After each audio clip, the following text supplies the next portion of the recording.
Assalamualaikum warahmatullahi wabarakatuh. Perkenalkan, nama saya Velma Valdaviona dari kelas 10A absen 36. Pada video kali ini saya akan membuat presentasi pada mata pelajaran Bahasa Indonesia. Di video kali ini saya akan membahas 3 materi pembahasan, yaitu teks laporan hasil observasi, teks anekdot, dan teks hikayat. Yang pertama ada teks laporan hasil observasi.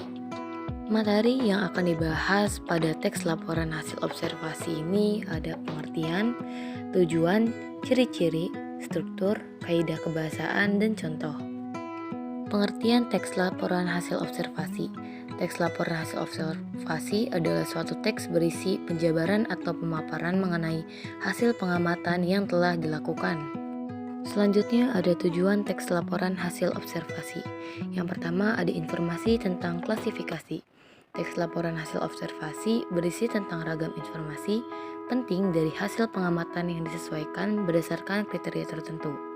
Kedua, berdasarkan fakta. Teks laporan hasil observasi memiliki tujuan menyajikan informasi tentang suatu hal yang berdasarkan kriteria dan fakta yang ada. Ketiga, mengambil kesimpulan. Kesimpulan dalam teks laporan hasil observasi sama dengan penutup dari naskah ini. Selanjutnya, ciri-ciri teks laporan hasil observasi. Yang pertama, disusun secara sistematis. Yang kedua, penjelasan dari sudut pandang keilmuan. Ketiga, berisi pembahasan objek atau situasi tertentu. Keempat, terdapat perincian bagian suatu objek. Dan yang kelima, teks disusun dengan bahasa baku dan jelas. Selanjutnya, struktur teks laporan hasil observasi. Yang pertama ada judul. Judul menjadi ciri yang mengandung tentang informasi secara keseluruhan dari hasil pengamatan yang telah dilakukan dan terletak di bagian depan sebelum paragraf. Kedua, pernyataan umum. Klasifikasi umum bertujuan mengandalkan berbagai informasi yang akan disajikan kepada pembaca. Yang ketiga, deskripsi bagian. Deskripsi bagian biasanya memuat gambaran tentang benda atau fenomena yang sedang dilakukan observasi. Keempat, deskripsi manfaat. Deskripsi manfaat sendiri berisi tentang berbagai segi manfaat sekaligus beberapa sifat khusus dari objek yang dilaporkan. Selanjutnya ada kaidah kebahasaan teks laporan hasil observasi. Yang pertama, verbal relasional. Contohnya seperti terdiri atas, disebut, merupakan, termasuk, dan digolongkan. Kedua, kata penghubung. Contohnya dan, serta, sedangkan, namun, melainkan, persamaan, dan tetapi. Ketiga, memakai istilah keilmuan. Contohnya, degeneratif, mutualisme, simbiosis, karnivora, dan eteoporis. Keempat, kalimat utama. Kalimat utama pada teks laporan hasil observasi untuk menyusun dan menyajikan informasi. Contoh teks laporan hasil observasi. Buah manggis, pernyataan umum. Manggis Gracinia mangostana L merupakan salah satu tanaman buah asli Indonesia. Manggis adalah jenis pohon hijau abadi dari daerah tropika yang diyakini berasal dari Kepulauan Nusantara. Buah pohon manggis juga disebut manggis. Manggis berkerabat dengan kokonam, asam kandis, dan asam gelugur. Manggis menyimpan berbagai manfaat yang luar biasa bagi kesehatan atau biasa disebut sebagai pangan fungsional. Deskripsi bagian. Pohon dari daun manggis memiliki ciri khas. Tinggi pohon manggis rata-rata mencapai 6-25 meter. Manggis memiliki ciri daun rapat, rimbun, duduk daun berlawanan, dan tangkai daun pendek. Daun manggis tebal serta lebar. Manggis juga memiliki ciri khusus pada bunganya. Bunga manggis disebut bunga berumah dua. Pada pohon manggis, bunga betina yang dijumpai, sedangkan bunga jantan tidak berkembang sempurna. Bunga jantan tumbuh kecil, kemudian mengering, dan tidak dapat berfungsi lagi. Oleh karena itu, buah manggis dihasilkan tanpa penyerbukan. Bunga manggis termasuk bunga sendiri atau berpasangan di ujung ranting, berpegangan, dan pendek tebal. Bunga manggis berdiameter 5,5 cm. Daun kelopak 2 pasang, daun mahkota 2 pasang, tebal dan berdaging, berwarna hijau, kuning, dan pinggir kemerah-merahan, benang sari semu, dan biasanya banyak. Buah manggis memiliki beberapa manfaat. Di kalangan masyarakat tradisional sendiri, buah manggis dipercaya bisa menyembuhkan beberapa penyakit seperti sariawan, disentri, amandel, abses dengan kemampuan anti peradangan atau anti-inflamasi. Hasil penelitian ilmiah menyebutkan bahwa kulit buah manggis sangat kaya akan antioksida terutama xanthoe, tanin, asam fenolat, asam antosianin. Deskripsi manfaat. Manggis buah asli Indonesia yang khas. Selain rasa yang manis dan penampilannya yang enak, dilihat buah manggis juga memiliki banyak kandungan yang bermanfaat untuk kesehatan. Selanjutnya, teks anekdot. Pada teks anekdot, yang akan dibahas ialah pengertian teks anekdot, ciri-ciri, tujuan, struktur, kaidah kebahasaan, unsur-unsur, cara membuat teks anekdot, dan contoh teks anekdot. Yang pertama, pengertian. Teks anekdot adalah cerita singkat yang di dalamnya mengandung unsur lelucon, menarik, dan mengesankan. Umumnya teks anekdot menceritakan orang penting atau terkenal berdasarkan kejadian nyata. Yang kedua, ciri-ciri teks anekdot. 1. Mampu menghibur dan membuat tertawa. 2. Memiliki sifat menggelitik. 3. Memiliki sifat menyindir. 4. Bisa mengenai orang penting. 5. Memiliki tujuan tertentu. 6. Memiliki tentang karakter hewan dan manusia sering terhubung secara umum dan realistis. Yang ketiga, tujuan teks anekdot. 1. Membangkitkan tawa pembaca. 2. Sebagai sarana hiburan. 3. Sebagai saran untuk mengkritik. 4. Ada struktur teks anekdot. 1. Abstrak, bagian awal paragraf dari teks anekdot. 2. Orientasi, yang berisi awal kejadian sebuah cerita dalam teks anekdot. 3.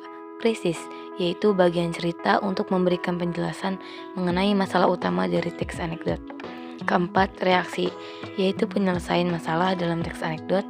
Dan yang kelima, koda, yaitu penutup sekaligus amanat penulis cerita teks anekdot. Yang kelima, kaidah kebahasaan teks anekdot. 1. Menggunakan kata keterangan waktu lampau. 2. Menggunakan kata penghubung. 3. Menggunakan kata kerja.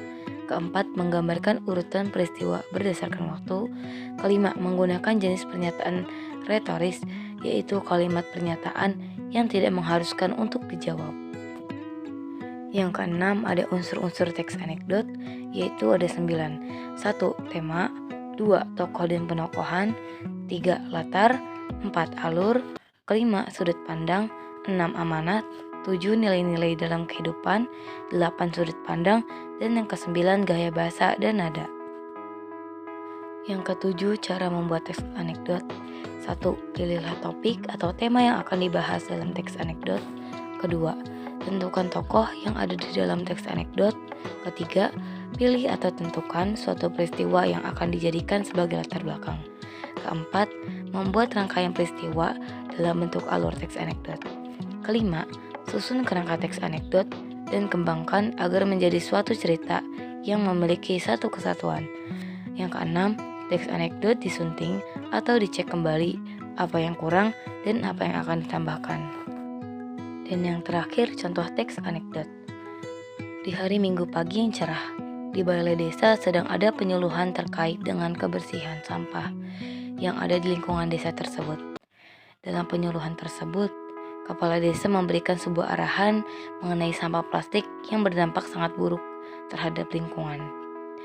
Bapak-bapak dan ibu-ibu, dalam membuang sampah jenis plastik, alangkah baiknya dibuang pada tempat yang tepat, ujar kepala desa. Karena sifat dari sampah plastik ini tidak dapat terurai dengan mudah, maka saya sarankan bapak dan ibu segera mendaur ulang dan memanfaatkannya secara langsung, tambahnya. Setelah acara usai, semua peserta diberikan hidangan berupa makanan dan minuman dengan wadah berdasarkan plastik. Para warga pun kemudian berbondong-bondong untuk mengumpulkan bekas sampah plastik tersebut dan dikemas ke tas milik Pak Kepala Desa. Kepala desa pun kebingungan dengan aksi para warganya dan bertanya, kenapa bapak-bapak dan ibu-ibu sekalian memasukkan sampah tersebut ke dalam tas saya? Warga pun berujar, tadi kan bapak yang bilang sendiri kalau sampah plastik sangat berbahaya dan tidak mudah terurai. Jadi kami semua mengumpulkan semua sampah tersebut supaya bisa didaur ulang. Mendengar hal itu, kepala desa langsung pamit dan pulang.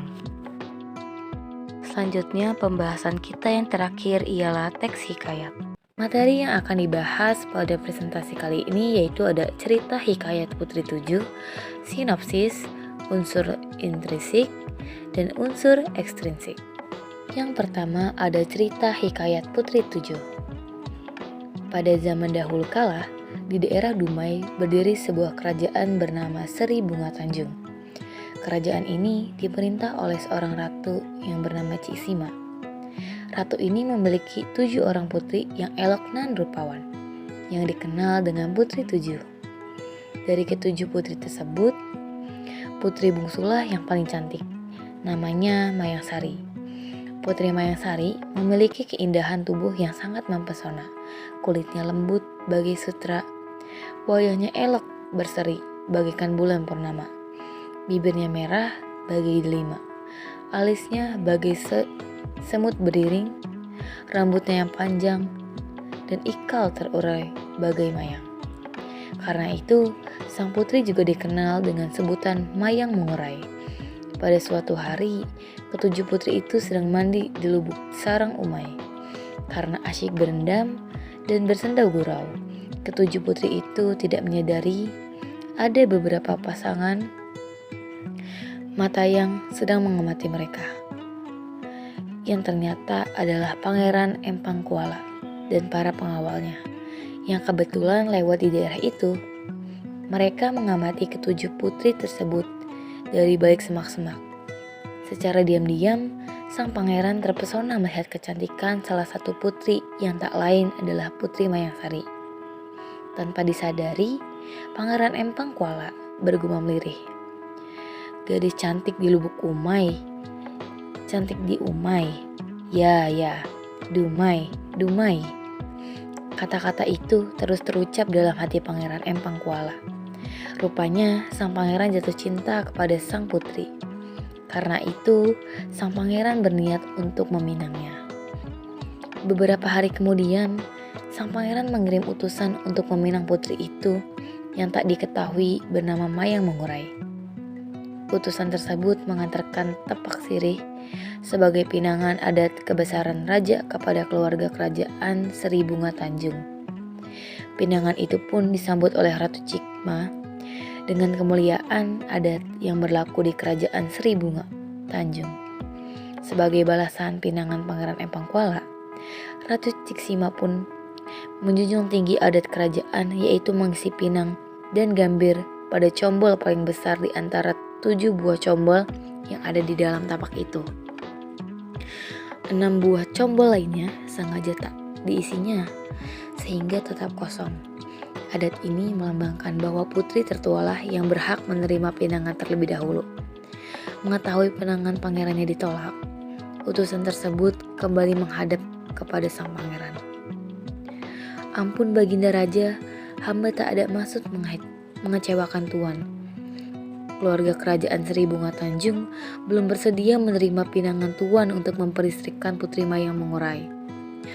Mendengar laporan itu, sang raja pun naik pitam karena rasa malu yang sangat amat. Sang pengerentakkan lagi peduli dengan adat yang berlaku di negeri Seri Bunga Tanjung. Amarah yang menguasai hati tak bisa dikendalikan lagi. Sang pangeran pun segera memerintahkan para panglima dan prajuritnya untuk menyerang kerajaan Seri Bunga Tanjung. Pertempuran antara kedua kerajaan di pinggiran Selat Melaka itu tak dapat dilelahkan lagi. Di tengah berkecambukan perang tersebut, Ratu Ciksima segera melarikan ketujuh putrinya ke dalam hutan yang menyembunyikan mereka di dalam sebuah lubang yang beratapkan tanah dan pepohonan. Tak lupa pula sang ratu membekali ketujuh putrinya makanan yang cukup untuk 3 bulan. Setelah itu, sang ratu kembali ke kerajaan untuk mengadakan perlawanan terhadap pasukan Pangeran Empang Kuala. Sudah 3 bulan berlalu, namun pertempuran antara kedua kerajaan itu tak kunjung usai. Setelah memasuki bulan keempat, pasukan Ratu Ciksima semakin terdesak dan tak berdaya. Akhirnya, negeri Seri Bunga Tanjung dihancurkan. Rakyatnya banyak yang tewas. Melihat negerinya hancur dan tak berdaya, Ratu Ciksima segera meminta bantuan jin yang sedang bertapa di bukit hulu Sungai Umai. Pada suatu senja, pasukan Pangeran Empang Kuala sedang beristirahat di hilir Umai. Mereka berlindung di bawah pepohonan bakau, namun menjelang malam terjadinya peristiwa yang sangat mengerikan. Secara tiba-tiba, mereka tertimpa beribu-ribu buah bakau yang jatuh dan menusuk ke badan para pasukan Pangeran Empang Kuala. Tak sampai separuh malam, pasukan Pangeran Empang Kuala dapat dilumpuhkan. Pada saat pasukan kerajaan Empang Kuala tak berdaya, datanglah utusan Ratu Ciksima menghadap Pangeran Empang Kuala. Melihat kedatangan utusan tersebut, sang pangeran yang masih terduduk lemas menahan sakit langsung bertanya, "Hai orang Seri Bunga Tanjung, apakah maksud kedatanganmu ini?" Sang utusan menjawab, "Hamba datang untuk menyampaikan pesan Ratu Ciksima agar pangeran berkenan menghentikan peperangan ini. Perbuatan kita ini telah merusakkan bumi, sakti rantau bertuah, dan menodai pesisir Seri Bunga Tanjung. Siapa yang datang dengan niat buruk, malapetaka akan menimpa. Sebaliknya, siapa yang datang dengan niat baik ke negeri Seri Bunga Tanjung, akan sejahteralah hidupnya," kata utusan Ratu Ciksima menjelaskan. Mendengar penjelasan utusan Ratu Ciksima itu, sadarlah Pangeran Empang Kuala bahwa dirinya lah yang memulai peperangan tersebut. Pangeran langsung memerintahkan pasukannya agar segera pulang ke negeri Empang Kuala. Keesokan harinya, Ratu Ciksima bergegas mendatangi tempat persembunyian ketujuh putrinya di dalam hutan. Alangkah terkejutnya Ratu Ciksima karena ketujuh putrinya sudah dalam keadaan tak bernyawa. Mereka mati karena haus dan lapar. Ternyata Ratu Ciksima lupa kalau bekal yang disediakan hanya cukup untuk 3 bulan. Sedangkan perang antara Ratu Ciksima dengan perang Empang Kuala berlangsung sampai 4 bulan. Akhirnya, karena tak kuat menahan kesedihan atas kematian ketujuh putrinya, maka Ratu Ciksima pun jatuh sakit dan tak lama kemudian meninggal dunia. Sampai kini, pengorbanan putri 7 itu tetap dikenang dalam sebuah lirik yang berjudul 7 Putri yang Bersembunyi. Umbut mari mayang di umbut, mari diumbut di rumpun buluh. Jemput mari dayang dijemput, mari dijemput turun bertujuh. Ketujuhnya berkain serong, ketujuhnya bersubang gading, ketujuhnya bersangkur sendeng, ketujuhnya memakai pending. Sejak peristiwa itu di masyarakat Dumai meyakini bahwa nama kota Dumai diambil dari kata Dumai yang selalu diucapkan Pangeran Empang Kuala ketika melihat kecantikan Putri Mayang Sari atau Mayang Mengurai. Di Dumai juga bisa dijumpai situs bersejarah berupa pengesarahan Putri 7 yang terletak di dalam komplek Kilang Minyak PT Pertamina Dumai. Setelah itu ada beberapa nama tempat di kota Dumai yang diabadikan untuk mengenang peristiwa itu. Di antaranya, kilang minyak milik Pertamina Dumai diberi nama Putri 7. Bukit hulu Sungai Umai tempat pertapaan jin diberi nama Bukit Jin. Kemudian lirik Putri 7 sampai sekarang dinyanyikan nyanyian pengiring tari Pulai dan Asyik Mayang bagi para tabib yang mengobati orang sakit. Selanjutnya ada sinopsis. Peristiwa Putri 7 adalah dongeng atau cerita rakyat mengenai asal mula kota Dumai. Cerita ini mengisahkan tentang seorang pangeran yang pinangnya ditolak oleh kerajaan Seri Bunga Tanjung. Karena malu dan tidak terima, maka pangeran tersebut memulai perang dan peperangan pun tidak dapat dihindari dan berlangsunglah perang yang hebat selama 4 bulan lebih lamanya. Di Dumai juga bisa dijumpai situs bersejarah berupa Pesanggerahan Putri 7 yang terletak di dalam komplek kilang minyak PT Pertamina Dumai. Selain itu, ada beberapa nama tempat di kota Dumai yang diabadikan untuk mengenang peristiwa itu. Di antaranya, kilang minyak milik Pertamina Dumai diberi nama Putri 7. Bukit Hulu Umai, tempat pertapaan jin diberi nama Bukit Jin. Kemudian lirik Putri 7 sampai sekarang dijadikan nyanyian pengiring tari Pulai dan Asyik Mayang bagi para tabib saat mengobati orang sakit. Selanjutnya ada unsur intrinsik. temanya yaitu penolakan cinta. Kedua adalah tempat, yaitu air terjun, kerajaan, dan hutan. Selanjutnya adalah latar waktu, yaitu di sore hari. Selanjutnya latar suasana, yaitu bahagia saat sedang mandi di air terjun, sedih, dan marah. Tokoh ada Mayang Sari, Ciksima, Pangeran Empang Kuala. Amanat. Yang pertama, kita tidak boleh terlalu cepat mengambil keputusan ketika sedang dipenuhi oleh amarah dan tidak bisa berpikir jernih. Yang kedua, keputusan yang diambil ketika sedang emosi akan membuat kita menyesal. Ketiga, kita hendaknya menjadi seseorang yang mandiri dan kuat agar dapat menghadapi masalah apapun tanpa mengandalkan pertolongan orang lain. Yang keempat, kita tak bisa dan tak pernah tahu berapa umur kita di dunia ini. Yang kelima, kita harus merelakan seseorang yang telah meninggal. Sudut pandangnya yaitu orang ketiga. Dan yang terakhir ada unsur ekstrinsik. Nilai moral yaitu pesan moral yang bisa kita simpulkan dari cerita rakyat Putri Tujuh. Kita tidak boleh terlalu cepat mengambil keputusan ketika sedang dipenuhi oleh amarah dan tidak bisa berpikir jernih. Keputusan yang diambil ketika sedang emosi akan membuat kita menyesal. Nilai sosial. Pesan moral dari cerita rakyat Riau Putri Tujuh adalah permusuhan dan menimbulkan kerugian dan penyesalan. Nilai budaya. Apapun hasilnya, peperangan akan menimbulkan kesengsaraan walaupun akhirnya Ratu Sima memenangkan, tapi tidak harus menerima kenyataan bahwa ketujuh putrinya meninggal dunia akibat peperangan yang berlangsung. Terima kasih. Dan nilai agama yaitu patuh pada ibu, karena ketujuh putri menurut Ciksima bersembunyi di lubang. Oke, demikianlah presentasi pada video kali ini. Semoga bisa dipahami dan terima kasih telah mendengarkan. Wassalamualaikum warahmatullahi wabarakatuh.